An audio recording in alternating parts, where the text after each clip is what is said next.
Boa tarde a todos. É um prazer estar aqui falando com vocês, trocando experiências a respeito de um tema que me é muito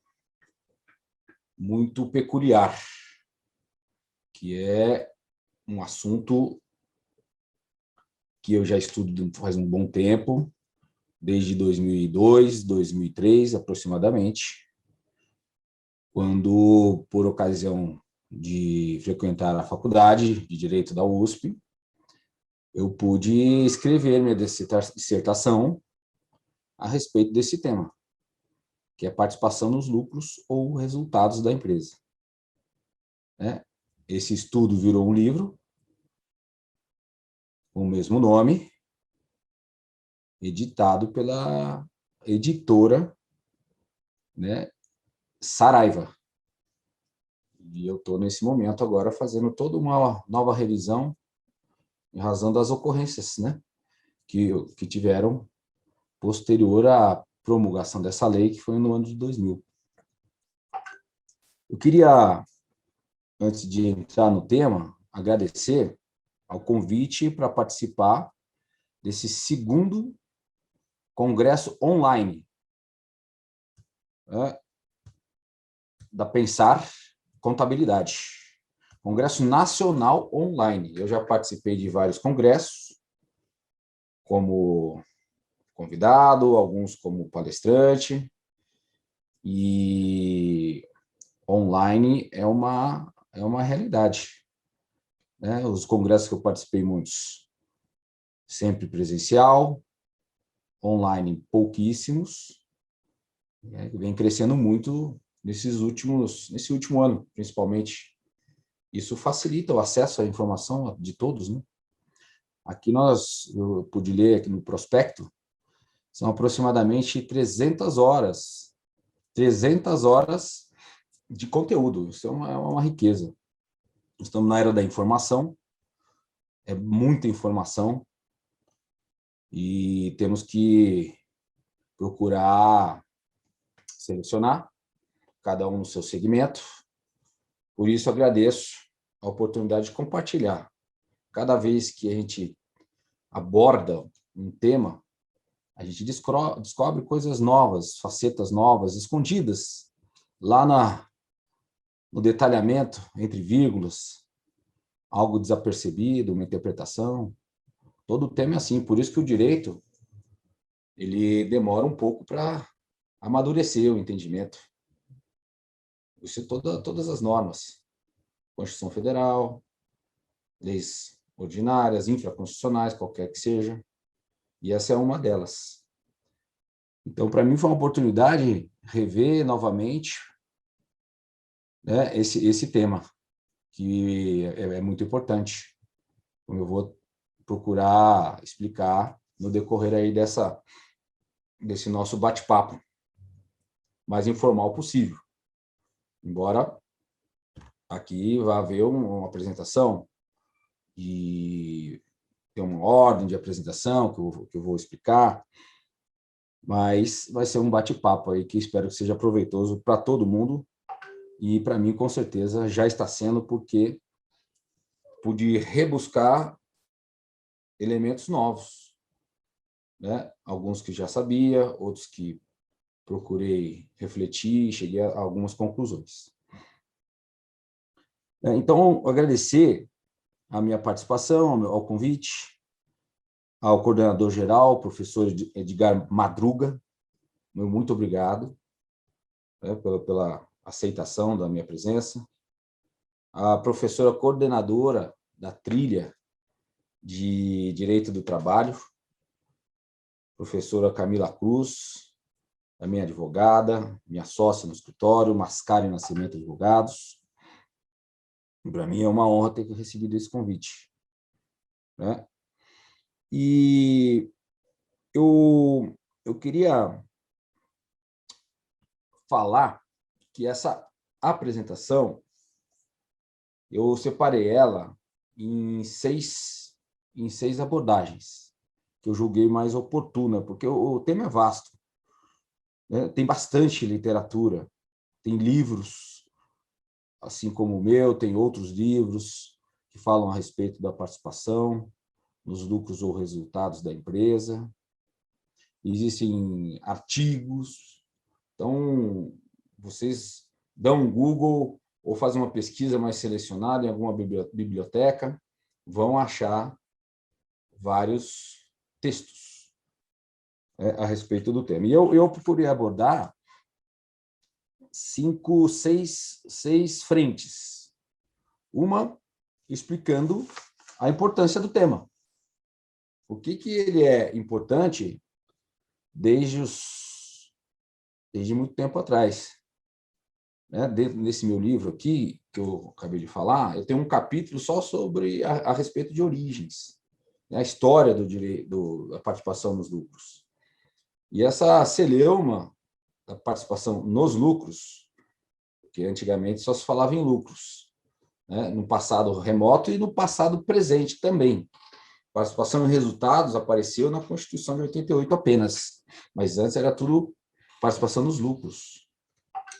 E o lucro é um tema de celeuma desde a Idade Média, em que não se aceitava o lucro, era um pecado pela Igreja Católica, até que eles mudaram com o tempo, em razão de Lutero, Calvinismo, mudaram o pensamento da Igreja Católica, e por meio das encíclicas entenderam que o lucro não era um pecado, mas poderia ser um instrumento para amenizar a aspereza do salário e fazer uma integração entre o capital e o trabalho.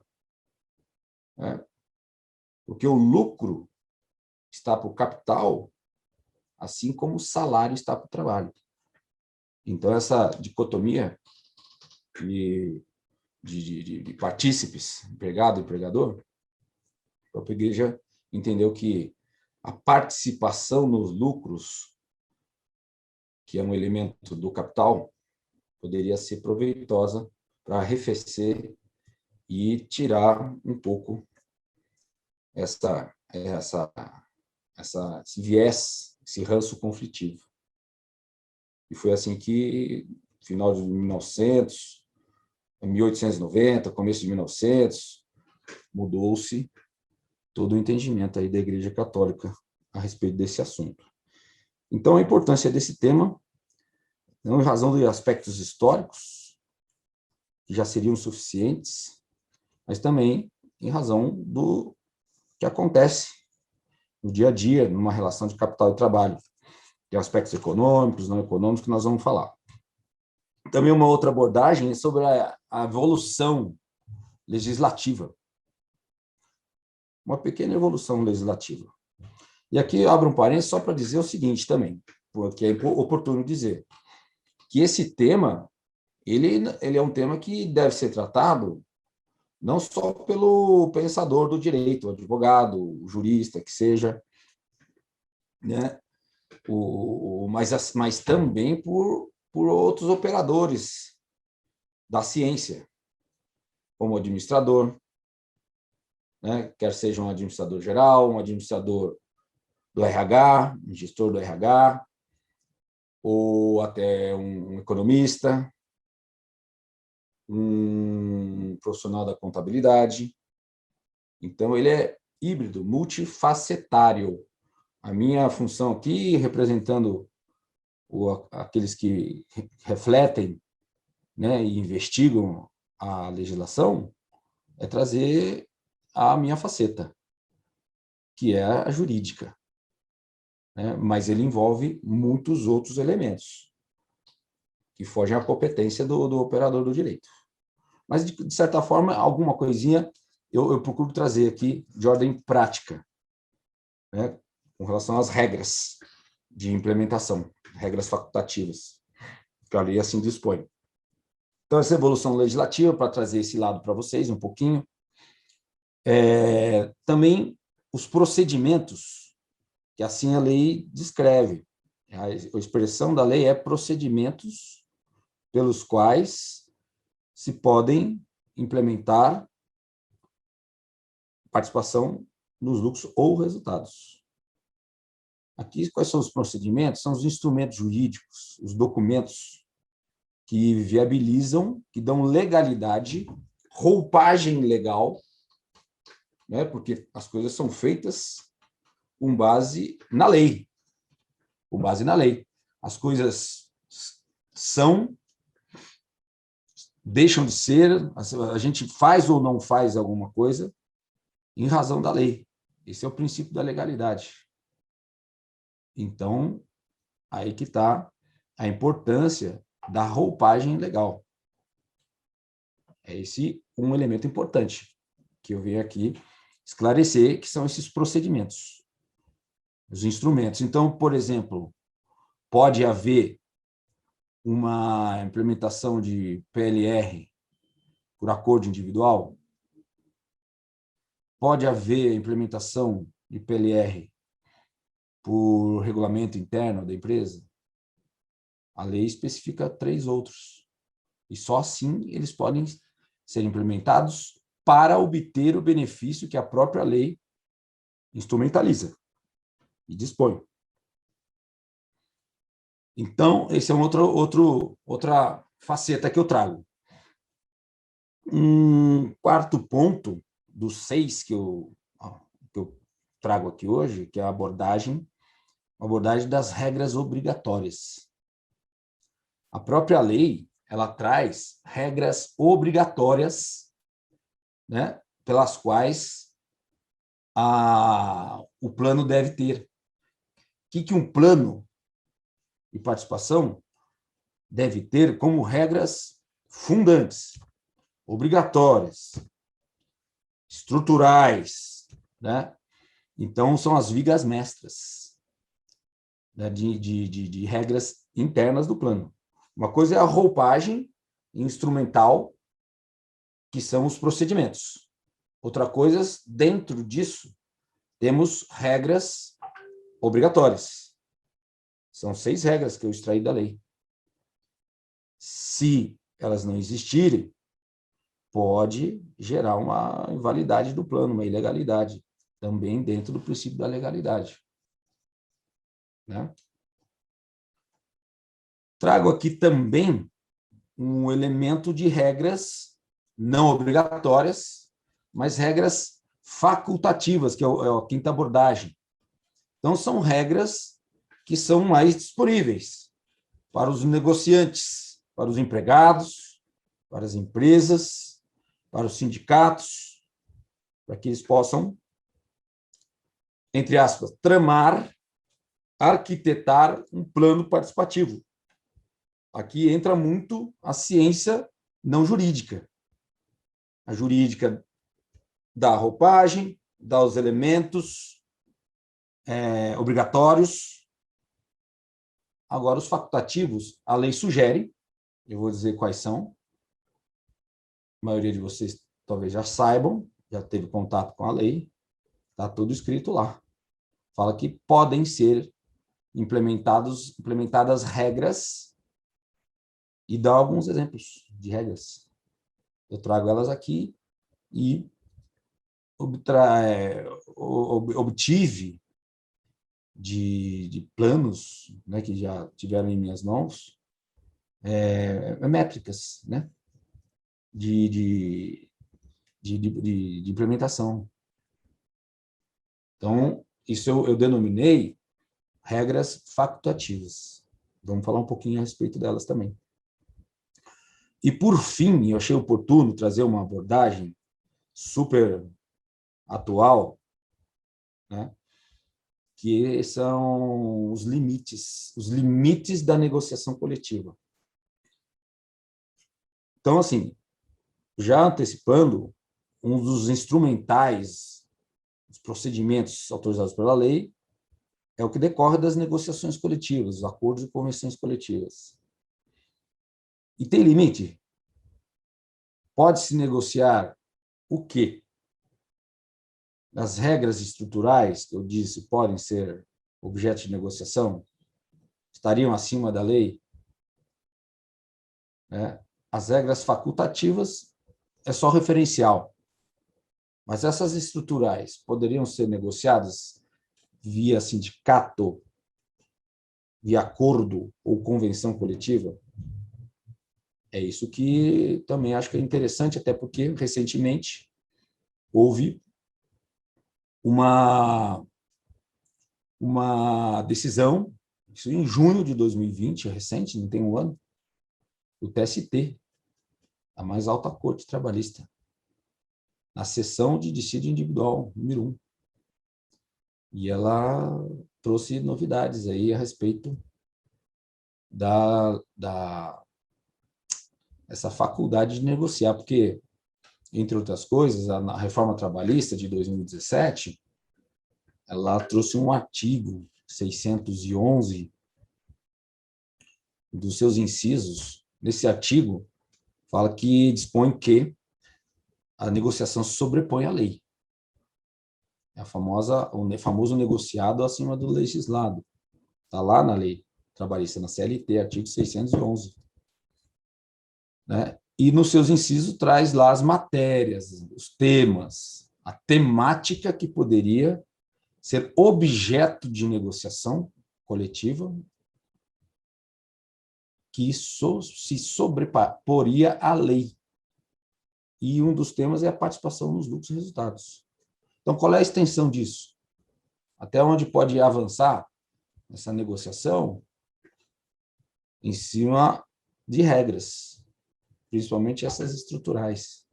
E das estruturais, né, as obrigatórias, principalmente uma, a proporcionalidade, periodicidade do pagamento. É isso que eu vou trazer também para que a gente possa bater um papinho. Então, começando pelo primeiro item, o primeiro item que vos trago aqui é a respeito da importância do tema. Já falei a respeito da importância histórica, né? Isso é discutido, o lucro é discutido desde muito tempo atrás, desde a Idade Média. Isso vem vindo, foi parar nos estudos da Igreja Católica, nos ordenamentos jurídicos, nas leis de vários países, no Brasil também. Eu vou na evolução legislativa, eu vou dar uma pincelada, para não aborrecê-los muito, mas dar uma pincelada a respeito dessa evolução. E dizer que a importância conceitual e filosófica da participação nos lucros e resultados é, como diz a própria lei, integrar o capital ao trabalho. Capital ao trabalho. Empregador ao empregado. Essa integração é importante para que o empregado não seja só apenas um instrumento de produção. Muito longe disso. Está aí o empregado como um ser humano atuante na vida e desenvolvimento da empresa. Então, a importância é essa importância de integração, essa importância de atenuar as diferenças que historicamente existem, como eu já mencionei, né? E trazer também 2 elementos de importância. Um elemento econômico e outro não econômico, de relacionamento, né? Da relação de trabalho. Então, a importância econômica para a empresa é muito objetiva e direta. A lei estabelece que os pagamentos feitos, eles não geram encargos trabalhistas e nem previdenciários. Não estão isentos, não há que se recolher qualquer tipo de encargos trabalhistas e previdenciários nesse pagamento, nos termos da lei. Também dispõe a lei que esses pagamentos podem ser deduzidos do imposto de renda que a empresa vier a pagar. Pagou 100, desconta 100. Também diz,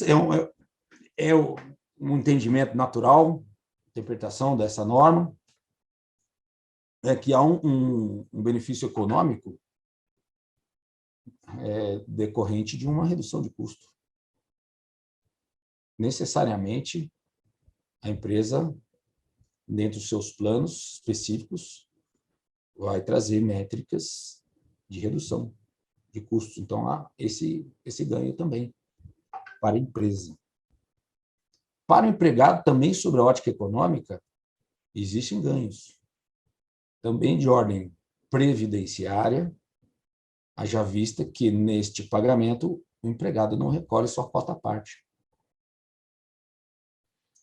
Também há uma isenção de imposto de renda para o empregado, nos valores pagos até R$6.000 no exercício fiscal, no ano fiscal de janeiro a dezembro. Então, também não há esse imposto de renda. Então, o dinheiro que entra para o empregado entra limpo, percepção de bolso. Dinheiro no bolso, sem nenhum tipo de encargo. Nessa ordem de valores que eu falei. Acima de R$6.000, existe uma tabela benéfica ao empregado, progressiva, de recolhimento de imposto de renda. Mas de previdência, não existe. Sobre a ordem não econômica, para a empresa, a participação dos lucros e resultados é um mecanismo importantíssimo de gestão de pessoas. Quem é do RH sabe muito bem do que eu estou falando, quem não é também. Mas o operador do RH sabe muito bem a extensão que isso dá, essa importância de gestão de pessoas, dentro de uma ordem nova de pagamentos por variáveis. Existem vários pagamentos variáveis, em base na meritocracia, muito importante, em que, inclusive, se aproveita essa gestão de pessoas para atrelar indicadores de desempenho, objetivando a contrapartida de mérito naqueles que se desempenharam melhor, de forma individual. E vou falar mais para frente algumas métricas que eu tirei do mundo administrativo de RH, dessas experiências práticas de acordos que passaram pela minha mão para fazer uma análise jurídica. Melhora o diálogo, melhora o ambiente e, importantíssimo, atribui valor à pessoa, eu já falei, e vou repetir por importante. Atribui valor à pessoa, que deixa de ser apenas um instrumento de produção, trabalho,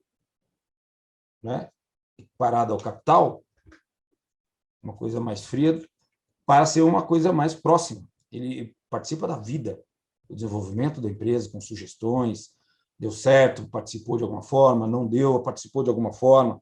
Isso é muito interessante para todos, essa perspectiva não econômica. A retenção de talentos para a empresa também, é muito importante, empregados de alto desempenho, atração de profissionais, porque você dá um plano de participação, isso atrai. Se ele for bem estruturado, mostra a maturidade da empresa, essa visão não econômica e também econômica, elas devem andar lado a lado, uma coisa tem que andar ao lado da outra. Porque a empresa procura hoje profissional não unicamente com habilidades técnicas, como em outros momentos. Ele precisa de um profissional proativo, criativo, propositivo. E o campo, para que isso ocorra, no ambiente de trabalho, nas relações de trabalho, esse campo é maravilhoso. Dependendo do diálogo que se estabeleça, é algo poderoso, como ferramenta de gestão da relação de trabalho, gestão de pessoas. Então, eu acho que dentro dessa perspectiva, ganha o empregado e ganha o empregador. Muito bem. Dando continuidade aqui, o item 2 da minha fala, vou falar um pouquinho da evolução legislativa, né, depois de colocar a importância do tema, e dizer que a participação nos lucros e resultados já existe na nossa legislação, na CLT, a nossa adorável e repaginada CLT. Ela, muitas vezes criticada também, mas é ela. Né? Ela, em 1943, quando ela surgiu, já existiam 2 artigos na origem, o surgimento da CLT, a respeito da PLR, no artigo 63 e no artigo 621, dizendo que ela poderia ser implementada a participação nos lucros, nós falamos em resultado. Como eu disse, resultado apareceu na Constituição de 88. Antes era só participação nos lucros. E nesse artigo 621, dispunha, porque está lá até hoje, os 2 artigos estão aí, em vigor, né? Antes mesmo da Constituição Federal e da Lei de Participação de 2000, dispunha que ela poderia ser implementada, deveria, ela tinha um caráter obrigatório, mas nunca houve regulamentação posterior, mas na CLT já era regulamentação. Depois, quando eu for falar da Constituição, aí eu vou dizer das regulamentações. Então, na CLT, ela já existia desde essa época, deveria ser implementada por acordo ou convenções coletivas. E não se falava em resultados, como eu disse. Aí veio, aí sim, a Constituição de 46. Então, 43, CLT, 46, a Constituição do Brasil. E ela dispunha sobre participação nos lucros e resultados. Né? Obrigatório, está lá, texto da lei. Não foi regulamentado, embora existissem esses artigos da CLT, mas nada específico, como agora. Então, essa foi a primeira Constituição brasileira a estabelecer o plano de participação e resultados, de forma obrigatória para os trabalhadores, assim como a Constituição de 88, para os trabalhadores, a lei que fala dos empregados. Mas, constitucionalmente, os trabalhadores são os beneficiados, todos os trabalhadores, não só do tipo empregado, que tem subordinação. Então, os trabalhadores e a empresa. Né? Esse é o que trazia a Constituição de 46. A de 67 foi a próxima, cronologicamente, com a emenda constitucional de 69, também dispunha a respeito da participação dos lucros ou resultados. Trouxe uma amplitude maior. A expressão dessa Constituição de 67, para que essa participação, né, visando a integração na vida e desenvolvimento da empresa. Usou essa expressão que não tinha de 46, então quis aproximar mais o empregado da empresa, do seu ambiente, dos seus lucros, porque também a de 67 só falava em lucro, não fala em resultado. Então, um espírito mais de engajamento. Isso é um espírito. A Constituição traz espíritos sociais. Com toda a produção da norma, ela começa nos fatos que vão ocorrendo. Depois vem os valores, distribuição de valores, e aí vem a norma. Então, ela refletiu um espírito crescente. Mesmo porque, nessa época, né, antes e depois, desde 1900, a Igreja Católica veio fomentando, por meio das encíclicas, né, a existência da participação nos lucros, o contrário da Idade Média, como um instrumento de arrefecimento dessas divergências entre o capital e o trabalho. Então, o trabalhador e a empresa eram sujeitos também, e de forma obrigatória, e sem regulamentação. Aí veio a Constituição de 88, muitos já têm mais familiaridade na área jurídica, né? E pela primeira vez trouxe a expressão resultados, participação nos lucros ou resultados. E para os trabalhadores, como as demais. É isso que ela trouxe. Então, sujeitos participantes, trabalhadores e empresa. Né? E não houve regulamentação imediata. E pela Constituição também não se entendeu e não se entende que ela seria obrigatória, nada expresso a respeito. Então, não é obrigatória. A discussão de obrigatoriedade ou não veio com a lei de 2010. Então, 88, Constituição mais conhecida de todos, mais próxima, né? Um passado mais próximo. E não houve regulamentação. Acho que as primeiras foram em 94, um pouco antes, com as medidas provisórias que foram produzidas, né? Tentando trazer essa regulamentação.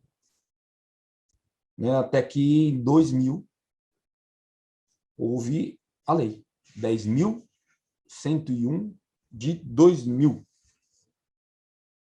Essa lei 10.101 de 2000, ela deu pontapé inicial.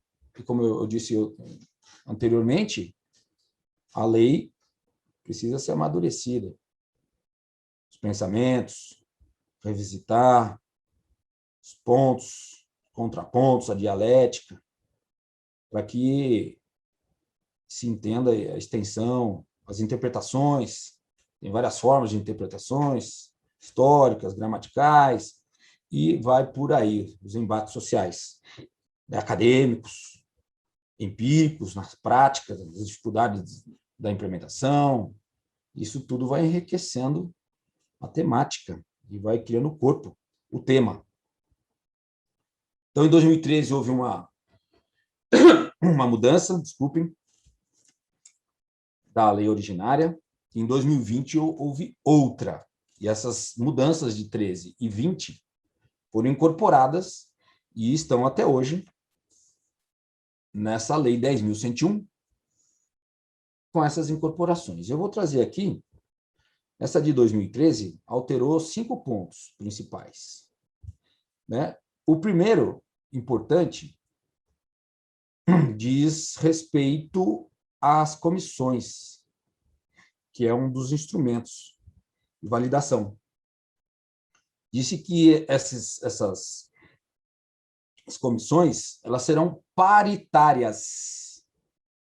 Antigamente, na lei de 2000, não existia essa terminologia, essa expressão paritária. Comissão dos empregados, das partes, aliás, não dos empregados, comissão das partes. Né? Aí, a expressão paritária veio para poder criar um princípio, né? Um princípio, uma regra, que aí eu coloco essa regra como regra obrigatória. É a regra decorrente de um princípio da paridade. E o que é esse princípio da paridade? Mesmo número de empregados? Sindicatos?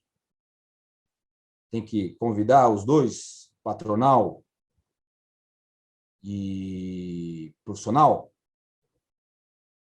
Então, é isso daí, como é que a gente entende a paridade, mas trouxe esse elemento, que não existia antes, a paridade.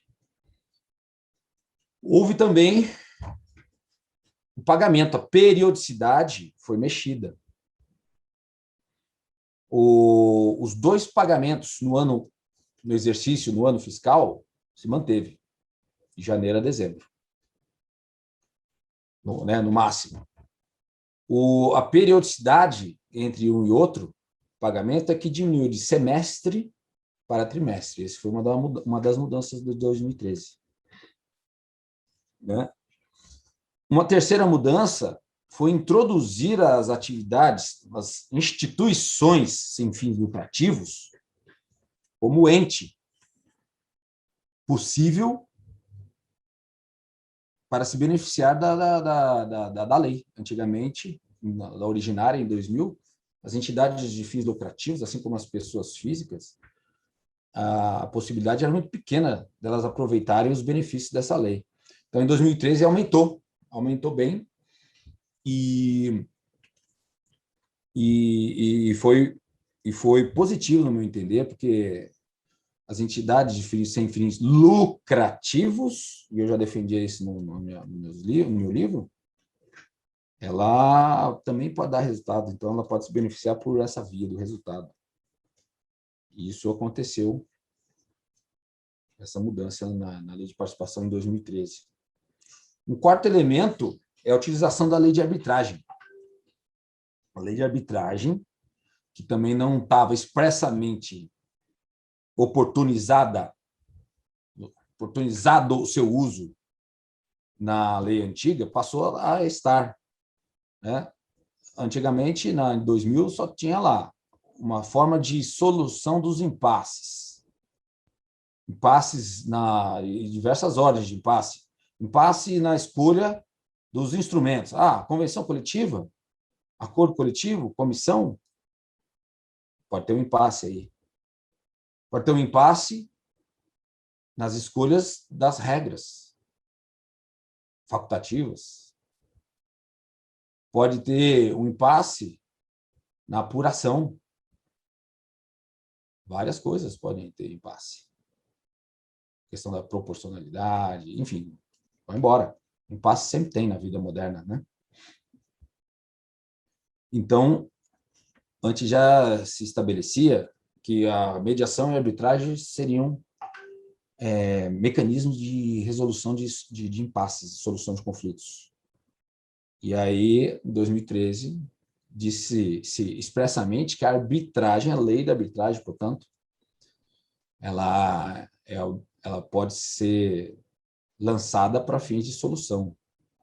E a arbitragem é um capítulo à parte. Existe a lei de arbitragem, eu estudei bastante também a lei de arbitragem, para ver se ela se aplica ao direito do trabalho, né? Que a lei de arbitragem fala em direitos disponíveis, que ela pode entrar e arbitrar uma situação disponível, um direito disponível. Direito trabalhista, né? Tem muita matéria indisponível, mas nem tudo. E a PLR é disponível, indisponível, mas aqui está dizendo que é possível, né? E eu acho que nessa ordem de PLR é possível. Não necessariamente é um direito indisponível, não decorre do núcleo duro, né?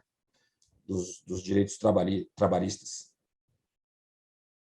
Um quinto e último elemento de alteração de 2013 diz respeito à saúde e segurança do trabalho.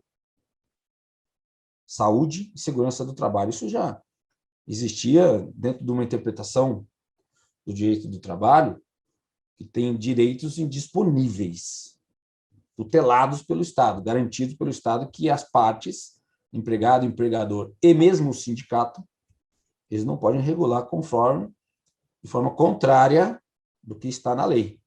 Então, o Estado é o tutor de certos temas existentes na relação de emprego. Saúde e segurança já existia. A lei veio só expressar algo que já existia, mas veio. Está aí. Essas são as principais mudanças, essas 5 da lei de 2013.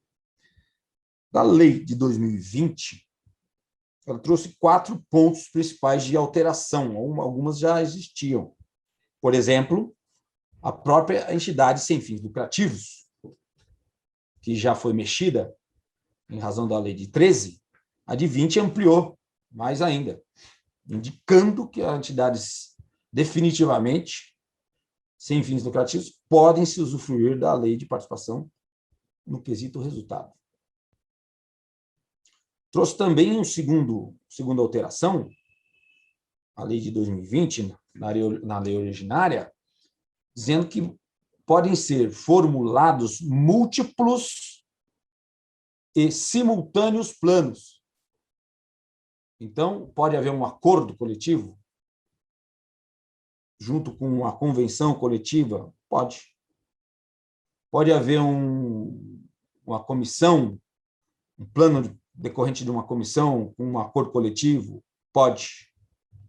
Havendo conflito, existem mecanismos, né, do direito do trabalho, como a norma mais favorável, norma posterior, né, para poder regulamentar, sendo que a norma mais favorável deve prevalecer, se houver conflito específico, de temática decorrente do acordo múltiplo e ou simultâneo. Então, veio trazer essa possibilidade. E esses pagamentos decorrentes do acordo múltiplo simultâneo têm que necessariamente respeitar a periodicidade estabelecida. 2 pagamentos no exercício fiscal, intervalo entre eles, parcelamento, né, um intervalo entre eles de 3 meses no mínimo.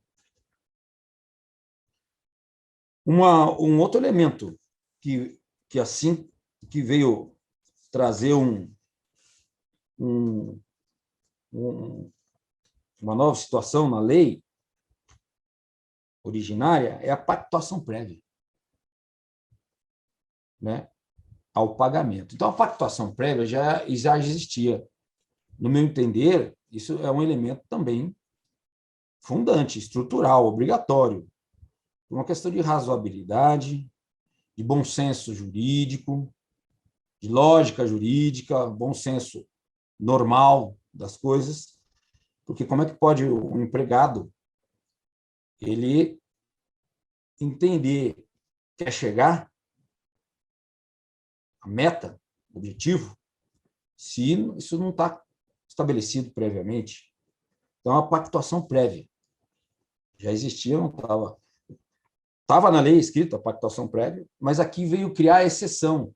Então, as partes podem efetuar, o empregador pode efetuar um pagamento, né, a título de antecipação. Então, estamos lá trabalhando, estamos num exercício, num período, e o empregador, faz uma antecipação. Previamente essa antecipação, imediatamente prévio a esse pagamento, pode haver uma pactuação. Isso é o que está na lei. Antes não podia. A título de antecipação, porque aí dá tempo de se gozar um período com regras de apuração. Porque aí, ao final, apura-se, paga-se, independente da antecipação. A antecipação vai ser compensada ou acrescida, conforme o caso. Então, isso foi permitido. Também foi permitido um prazo imediatamente anterior de 3 meses, se houver um pagamento único, né, ou final de participação, decorrente da lei de participação. Isso também foi permitido como exceção ao princípio de pactuação prévia, né? Assim como tem o princípio que nós falamos agora há pouco, de comissão paritária, princípio de paridade. Paridade foi instituída nessas alterações. De pactuação prévia tem desde a origem, que foi estabelecida agora foram exceções. Também, por último, na lei de 2020, foi trazida a questão da consequência, né, em razão de não se respeitar a periodicidade de 2 pagamentos por ano, num prazo intercalado mínimo de 3 meses. O que acontece se a empresa der 3 pagamentos no exercício, 4, ou não respeitar a periodicidade de 3 meses de intervalo? Então, a lei fala que não macula o plano como um todo, né? Dentro daquilo que eu falei, das regras estruturais, que poderiam macular o plano como um todo. Aqui a lei abriu uma exceção. dizendo que apenas os pagamentos excedentes a periodicidade estabelecida de 2 e 3 meses, 2 ao ano, 3 meses de intervalo, só macula de encargos trabalhistas, previdenciários, imposto de renda, os pagamentos excedentes a essa periodicidade, não o plano como um todo. Porque se a periodicidade é uma regra obrigatória, estrutural, ao violar, poderia quebrar todo o plano, o que essa lei agora, dentro do princípio da legalidade, diz que não. Então, não. Ela vai pagar encargos, mas não implode o plano como um todo. Assim sendo, a Lei 10.101 de 2000 ficou com os seguintes elementos. Sinteticamente, para poder encerrar essa parte de evolução legislativa. Participação nos resultados, sim, pode. Dos lucros, também. Né? A obrigatoriedade, isso é uma situação interessante, porque a obrigatoriedade no país está na CLT, né? Que a obrigatoriedade é de negociação. Então, diz a CLT, dispõe a CLT que em estados a negociar, a empresa não pode se recusar, e nem os sindicatos. Né? E, inclusive, os sindicatos se recusando, vai entrando outras entidades sindicais, federações, confederações, até a negociação direta, fica autorizada. Então, mas a negociação, por força da lei da CLT, a negociação é obrigatória.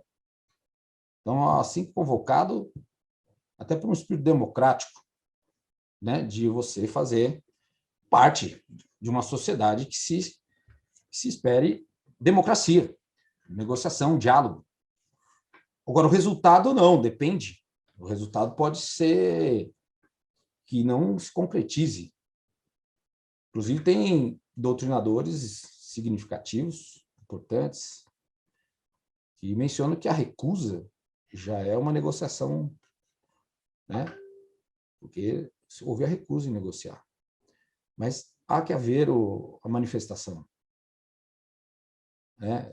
E sentar-se à mesa nunca é demais. Né? E, então, a obrigatoriedade. Sou obrigado a estabelecer um plano? A negociar, sim. O resultado vai depender da mesa, do que acontecer à mesa, das pautas. Né? O RH, o Departamento da Área Sindical, tem experiência nisso, como é que isso se tramita. Isenção de encargos, trabalhistas, previdenciários, isenção de IR, está tudo na Lei 10.101. Diz que o sujeito participante, né, contrariamente ou sistemicamente à Constituição, que fala em trabalhadores, alguns dizem que aqui veio sistematizando, dizendo que são os trabalhadores do tipo subordinado, ou seja, os empregados, porque a lei fala que é um direito, essa lei beneficia os empregados e os empregadores, e as empresas, os empregados e as empresas. E os trabalhadores, de uma maneira geral. Né? Nós temos aí algumas entidades equiparadas, o avulso é equiparado ao empregado, então o avulso também, o temporário é empregado, da empresa temporária, então também. Tem alguma situação ou outra com relação aos sujeitos participantes. Trabalhador rural da Constituição Federal. Né? Não sei se poderia, por analogia, pegar essa lei, precisa ver, precisa refletir. Mas, de qualquer maneira, aqui essa lei fala que é dos empregados, sujeitos participantes. Né? E entidades sem fins lucrativos que agora não se equiparou, né, as empresas, mas pode se beneficiar do plano. A periodicidade mínima, então, trimestral, já repisamos bastante, 2 vezes por ano. Uma coisa que a multiplicidade e simultaneidade dos planos, né? A solução dos conflitos, mediação, arbitragem, especificamente utilizando a lei de arbitragem, e a Justiça do Trabalho pode entrar nisso, não exatamente das regras facultativas, mas as regras obrigatórias, fundantes, estruturais, dos alicerces, que eu vou falar, são 6, elas, a Justiça do Trabalho pode bater o martelo e falar que não. Embora, com relação à periodicidade, temos decisões recentes, aí que vai ser a última coisa que eu vou falar, nos limites da negociação, que é uma decisão importante, de 2020, de junho, do TST, já disse, repito, por importante, seção de dissídios individuais, trouxe possibilidades de pagamentos mensais. Mas eu vejo que só nesse ponto. Mas mesmo porque os outros elementos, tirando as regras claras e objetivas, eles não têm muito regramento da lei. Basicamente, a periodicidade desses elementos obrigacionais, obrigatórios e adjacentes. E uma coisa importante, assim como que eu quero dizer, que assim como as férias, a participação, as férias têm o período aquisitivo e o período concessivo. Assim como as férias, a participação tem um período aquisitivo e outro concessivo. O período aquisitivo do direito é o período de apuração. Faça um plano prévio, período X, com as métricas estabelecidas. O empregado trabalha nesse período e cada tempo que ele vai trabalhando, ele vai adquirindo o direito. Proporcional. Proporcional. O juiz de trabalho aceita a proporcionalidade, não adianta ter cláusula ao contrário. E, ao ser proporcional, ele tem direito ao pagamento. Então, o período aquisitivo é o período de aferição que ele está trabalhando. O período concessivo é o período de pagamento. Às vezes tem um hiato de tempo entre o período aquisitivo de apuração e o período concessivo de pagamento, que é o trâmite administrativo, burocrático, etc. e tal, de uma empresa. Tem muita cláusula também falando que o empregado precisa estar na oportunidade do pagamento para ter direito. Ilegal. Não vai vencer na Justiça do Trabalho essas cláusulas desse tipo aí que eu acabei de falar.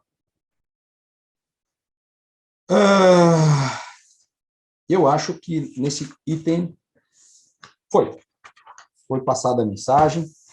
Temos aqui, já estamos com mais de 50 minutos.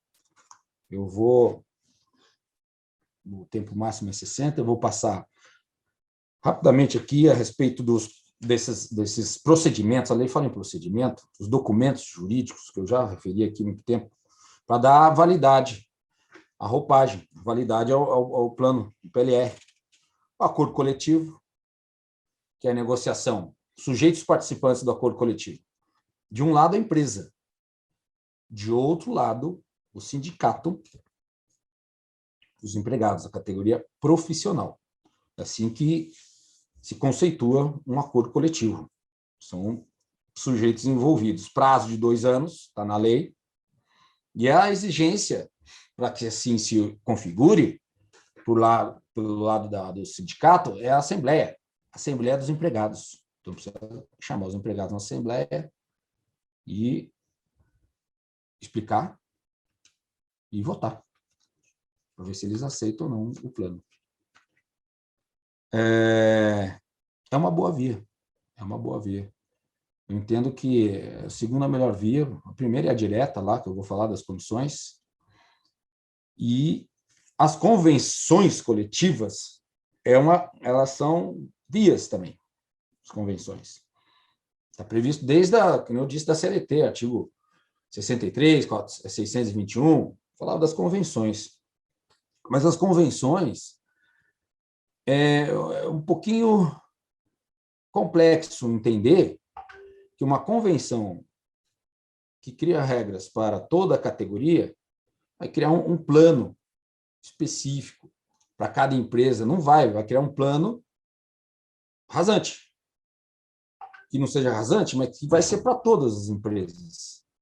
E talvez aí fira o princípio, a natureza, a razão de existir da lei, essa integração, essa aproximação, né, trazer, capturar o empregado para poder estar ao lado do capital, né, de alguma forma, por mínima que seja, para arrefecer esses conflitos, para aumentar a produtividade.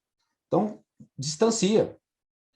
E também há uma questão se a lei de participação, o direito de PLR, se ele é um direito coletivo, que aí sim poderia ser objeto de uma convenção coletiva, ou se é um direito individual pluro, cada um vai receber, dependendo vai ser diferente, depende da sua participação individual, do seu alcance, do seu trabalho, do seu mérito, meritocracia, do seu setor de trabalho.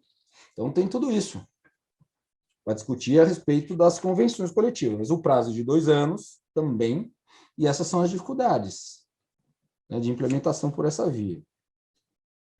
E aí vem também essa situação, né, do que pode ou que não pode ser negociado, né? Acordo e convenção coletiva, são os limites, nós vamos falar rapidamente mais para frente, já estamos chegando ao fim. Pode negociar tudo, né? Se puder negociar tudo, a lei de participação é letra morta. Será que essa é a finalidade? Tudo bem, veio a lei de participação em 2000, com as mudanças, e veio a reforma trabalhista em 2017, criou esse elemento, que, aliás, já tinha sido tentado criar, ter sido criado anteriormente, não passou, e no governo de 2017 houve essa disponibilidade política, né? Salvo engano, acho que era o Michel Temer, o presidente, e passou. Passou essa inversão aí do legislado, né? O negociado está acima do legislado nas temáticas que lá estão expostas na CLT. Mas se puder tudo, morreu, e parece que não seria essa a intenção da lei, fulminar a lei de participação aqui, né? Eu acredito que não seria por aí. Então, dosar, né, essa aplicação. Já está se estendendo para a periodicidade, né? Então, que acho que é um dos elementos importantíssimos. Agora, regras claras e objetivas, isso é sine qua non de qualquer documento jurídico. Embora com mesmo regras claras e jurídicas, os tribunais estão cheios de análises, de contratos, né, de interpretações. Não é simples fazer regra clara, né, mesmo para os operadores de direito. Se assim fosse, repito, os tribunais não estavam cheios de análises contratuais tácitas, expressas, está lotado. Então, essa a temática aí, o que se pode negociar pelas convenções, acordos coletivos. Agora, com relação à comissão paritária de negociação, né,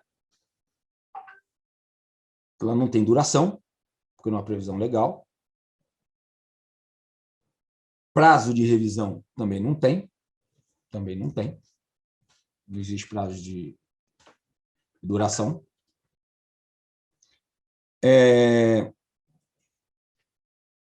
A exigência que se faz é a convocação do sindicato. Essa é a exigência que se faz, convocação do sindicato. Então, esses são os elementos centrais das comissões paritárias. Prazo para a convocação do sindicato, 10 dias.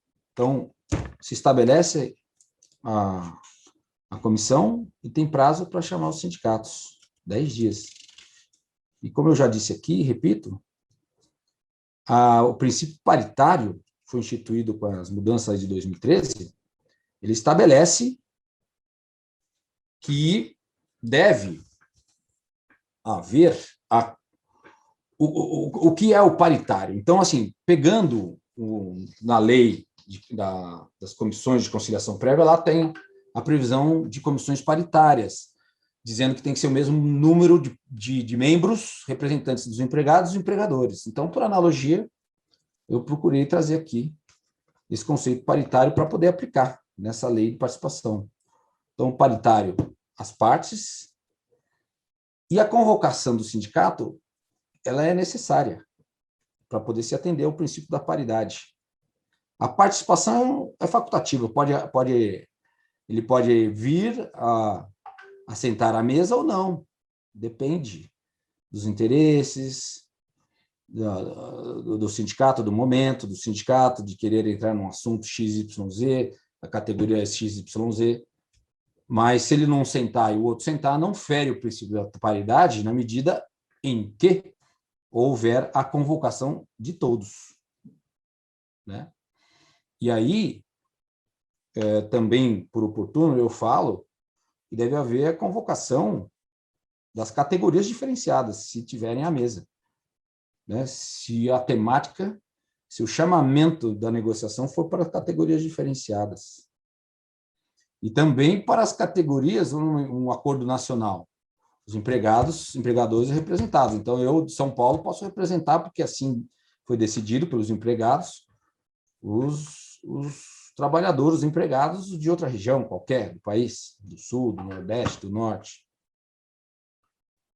Então, isso pode ser objeto da comissão, né? Quem representa quem, sobre a ótica do empregado e do empregador, mas sobre a ótica sindical, não. Tem lei específica e assim deve ser obedecida. A territorialidade, então, tem um sindicato lá do Norte, tem que ser chamado. Né? Tem uma categoria diferenciada, e são várias, engenheiro, advogado, arquiteto, tem tantas categorias diferenciadas, aqui, publicitários, vendedores, viajantes do comércio, aeronauta, aeroviário, motoristas, vai embora. Se tiver interesse dessas categorias, tem que chamar o sindicato também, diferenciado. Então, esse chamamento é indispensável para atender esse princípio da paridade. E eu acho a melhor via, como já expressei, reitero, é a melhor via. Né? Essa convocação aí do sindicato é formal. É formal. Já falei da analogia da lei da lei que é da CLT, a 625, que fala das comissões de conciliação prévia, e lá tem um elemento paritário, da paridade. E estabilidade dos membros só se assim a comissão estabelecer, porque senão não há. E já falei também da obrigatoriedade. Uma empresa pode se recusar a negociar? Pela lei trabalhista, não, CLT. O resultado, aí não é obrigatório. Tudo depende do que acontecer. Não há problema algum em que não ocorra o termo positivo e final de uma negociação. Com relação às regras obrigatórias e fundantes, que é o quarto elemento, o quarto, o quinto, que são as regras facultativas e o limite da negociação, que muitas coisas a gente já esbarrou. Então, as regras obrigatórias, dentro do princípio da legalidade, ninguém é obrigado a fazer ou deixar de fazer as coisas, senão em razão da lei. E essa lei traz 6 elementos que eu julgo obrigatórios. Né? São eles. As regras claras e objetivas. Está na lei, no artigo 2º da Lei de Participação. Fala que as regras têm que ser claras e objetivas. Essa é a grande regra obrigatória. Essa é o pilar de qualquer situação jurídica. Ela veio colocar, até para uma questão de proteção ao empregado, algo que é lógico. As coisas têm que ser claras e objetivas, didáticas. Mas não é muito, as coisas não funcionam muito bem assim. Então, está aqui por uma questão de proteção, para não se coloque regras, por exemplo, subjetivas. Eu vi algumas, por exemplo, avaliação do cliente. Se você não trouxer métricas específicas, como deve ter as metas, isso é uma ciência. E eu vou explicar, você não tem como Ficar o bel prazer do cliente, é subjetivo. Então, você tem que objetivar isso aí. Então, regras claras e objetivas. Mecanismos de aferição das informações. Isso é uma cláusula fundante, né? O beneficiário, ele tem que ter a capacidade de se mensurar, até para corrigir. Ou alguém vem e pontua ele, dá o feedback, ou ele, com as regras claras, objetivas, consegue se auto-aferir a ponto de corrigir. Não deu certo no primeiro mês, eu tenho mais, sei lá, quantos, 3, 4 meses para dar certo, e posso me reordenar e atribuir valor diferente às minhas atividades a ponto de atingir as metas. Então, essa aferição é importante, só que essa aferição não é um direito absoluto, nenhum direito é absoluto. Devassa na empresa, informações confidenciais, então precisa saber dosar dentro de um princípio de razoabilidade, que é um outro elemento para você trazer a aferição. Primeiro, não é absoluto esse direito, mas deve existir. Segundo, tem que ser razoável, até onde ele pode ir ou não. Um direito não pode esbarrar no outro. De, por exemplo, confidencialidade estratégica, de marca, enfim, uma série de coisas. Informações financeiras até. Um período de aferição, mensal, trimestral, semestral, tem que ter um período de aferição. O que vai ser aferido? Tudo isso num rol estruturado da temática obrigatória, chamado mecanismo de aferição. Científico isso aí. Não pode ser um acordo desestruturado e colocado de qualquer maneira num documento. Tem vários elementos aqui que precisam ser estruturados. E, como disse, não só pelo profissional do direito, vai até a página 5 ou 6. Vai dar todo o suporte, apenas como esse que eu estou falando. Né? Então, mecanismo de aferição. Tem ciência para isso? A gente dá a regra. É bom ter uma estrutura que não é absoluto, tem que ser razoável, tem que ter um período de aferição, o que vai ser aferido, né? Como será disponibilizada essa aferição? Vai ser um relatório sistêmico, as informações vão para lá, vão ter documentos comprobatórios ou não, não sei. E vai ter um prazo para esclarecimento do que foi aferido?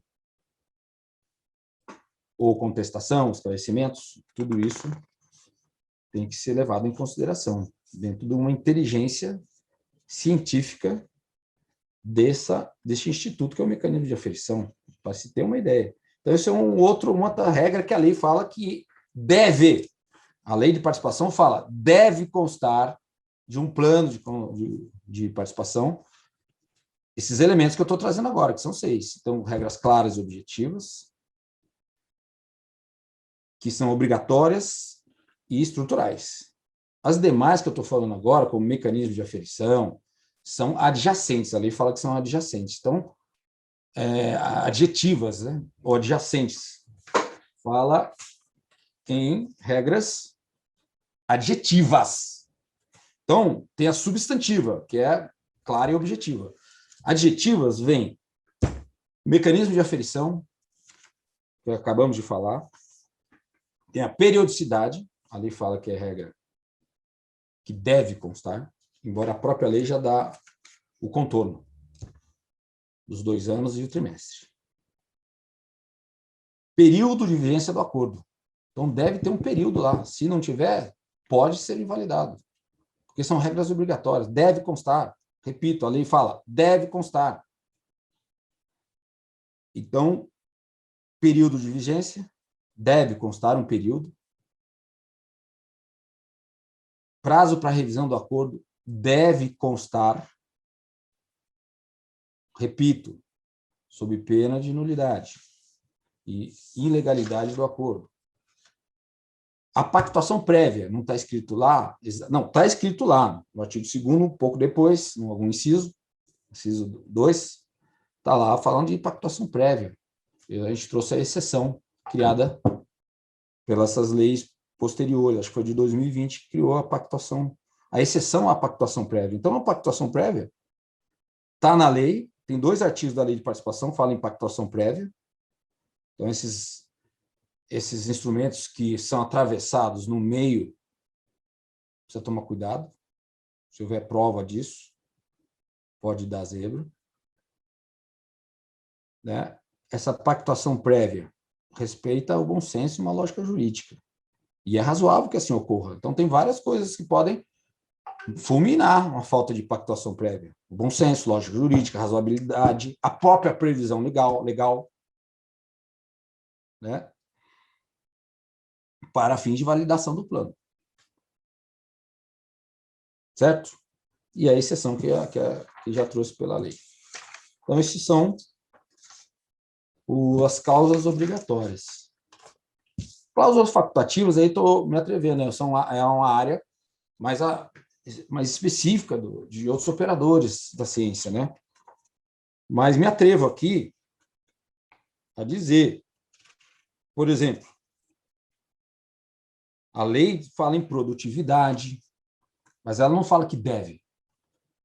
Ela fala que podem, usa a palavra podem, o verbo podem, não devem, diferente das outras. Então, podem constar de um plano de participação, produtividade, qualidade, lucratividade, metas, resultados e prazos pactuados previamente, está na lei.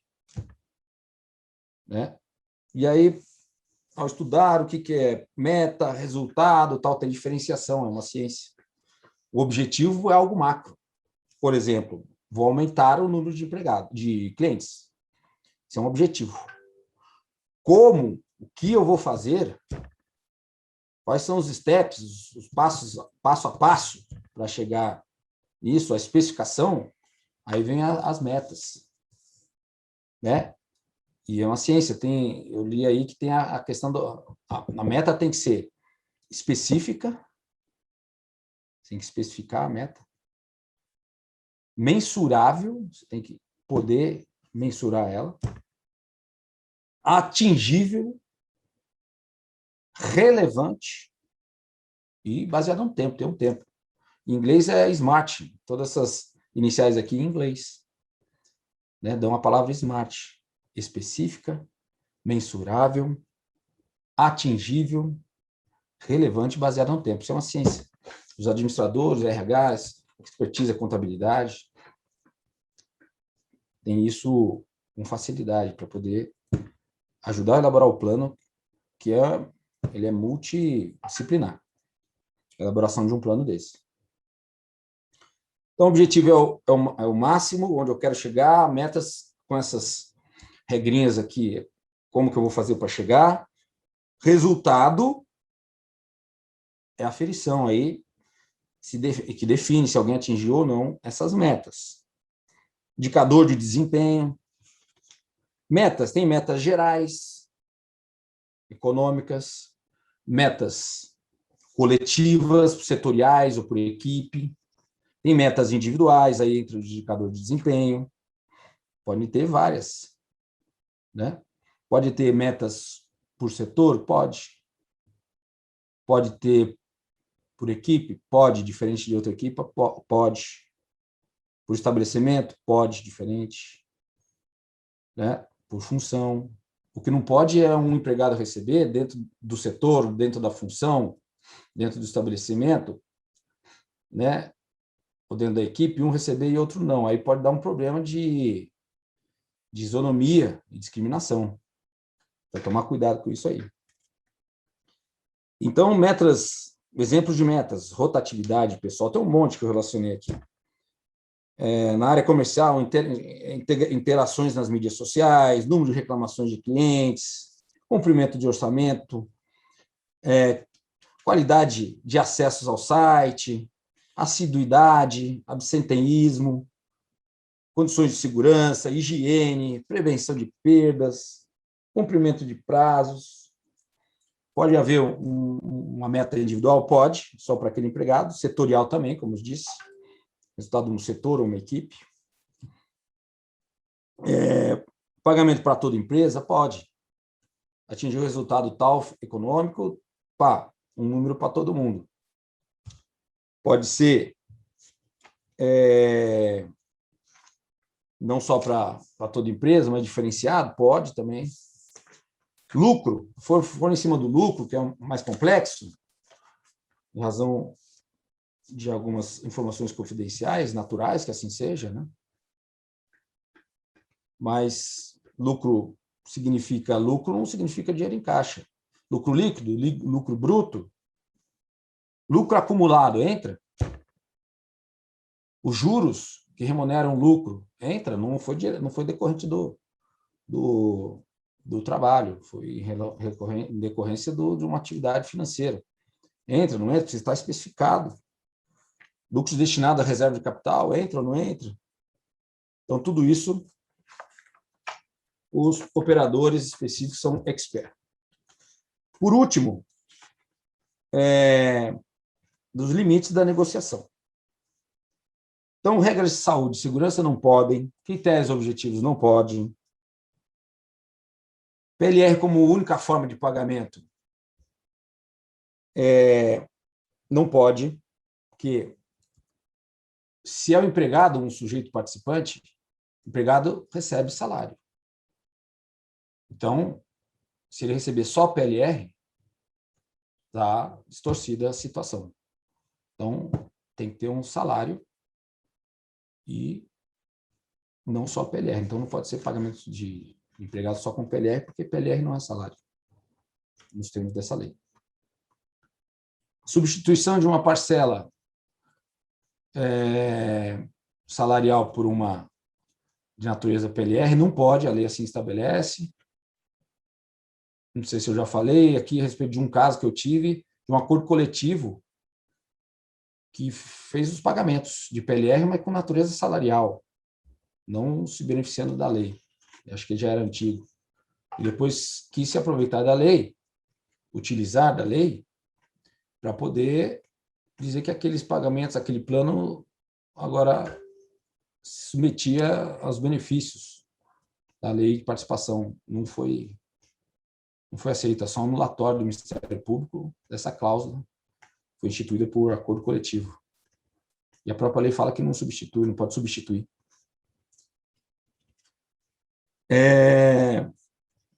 A questão do pagamento proporcional, que eu já falei, você não pode dizer em qualquer documento que seja, coletivo ou por comissão, que a pessoa não vai receber, não pode receber, mesmo trabalhando proporcional. Isso aí não vira na Justiça do Trabalho. Né? O empregado tem que estar com o contrato ativo na época do pagamento, sendo que ele participou de todo o período concessivo ou parte dele, não vai receber? Vai receber. Vai receber. Dispensa sem justa causa, demissão. Né? A dispensa por justa causa, o empregado ele perde algumas verbas rescisórias, mas a PLR não se inclui. Acredito que não se inclua. Né? Então, discutível. Se um acordo falando que a justa causa é óbice de recebimento, mesmo que o proporcional. Cuidado, eu acho que não passa.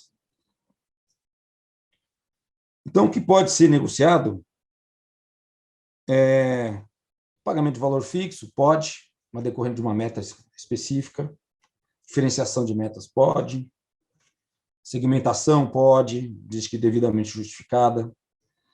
As regras estruturais adjetivas, periodicidade, aferição, mecanismo de aferição, como eu disse, prazo, revisão, não está especificado, então você pode negociar mecanismo de aferição, desde que exista prazo, desde que exista revisão, desde que exista aferição, que está lá dentro, você pode negociar. A periodicidade, que é o que eu vou entrar, e para encerrar. Então, agora em 2010, em junho, é recente para o mundo jurídico, decisão da sessão de dissídios individuais do TST, do ministro, respeitável ministro, Dr. Lélio Bentes Correia, dizendo que pode haver pagamento mensal de PLR, sem tirar a natureza indenizatória. Então, pagamento mensal. Mexeu na periodicidade. Então, a periodicidade, que é um elemento importante e estrutural, obrigatório, porque a lei assim dispõe, vem uma convenção coletiva. Aqui foi por convenção coletiva. Acordo coletivo. Está aqui o julgamento na minha frente, acordo coletivo. Foi avançado o pagamento parcelado. Pagamento parcelado, em periodicidade inferior a um semestre civil, a despeito da vedação da lei. Então, esse pagamento mensal não descaracteriza a natureza indenizatória. Porquanto, e é importante que eu leia, para encerrar, resultante da condição livremente avançada com o sindicato profissional, que não suprime o pagamento da verba, apenas estabelece a periodicidade para o seu pagamento. Prevalência do princípio consagrado no artigo 7º da Constituição Federal. Isso, é assim que eu acabo. Estamos no meio do caminho aí, para entender até que ponto pode-se negociar as condições de um plano diferente da lei. Muito obrigado, reitero o meu agradecimento, à doutora Camila, ao doutor Edgar, professores, para participar desse evento aí com mais de 300 horas. Eu extrapolei 1h20 aqui, porque esse tema é riquíssimo, me apetece e espero não ter aborrecido muito com temáticas jurídicas, mas eu, dentro dessa área, sou um advogado, estudo o direito, esse tema em específico, teria muito mais a falar. E está no meu livro, que assim que for possível, a reedição, eu espero trazer esses pensamentos e outros lá. Então, muito obrigado, espero que todos aproveitem muito. Estamos na era da informação, muitas informações, e essa aqui desse congresso, segundo congresso, online, vai ser muito proveitoso, muito material, e eu pretendo fazer vasculhar várias temáticas que lá estão para o meu conhecimento também. Muito obrigado.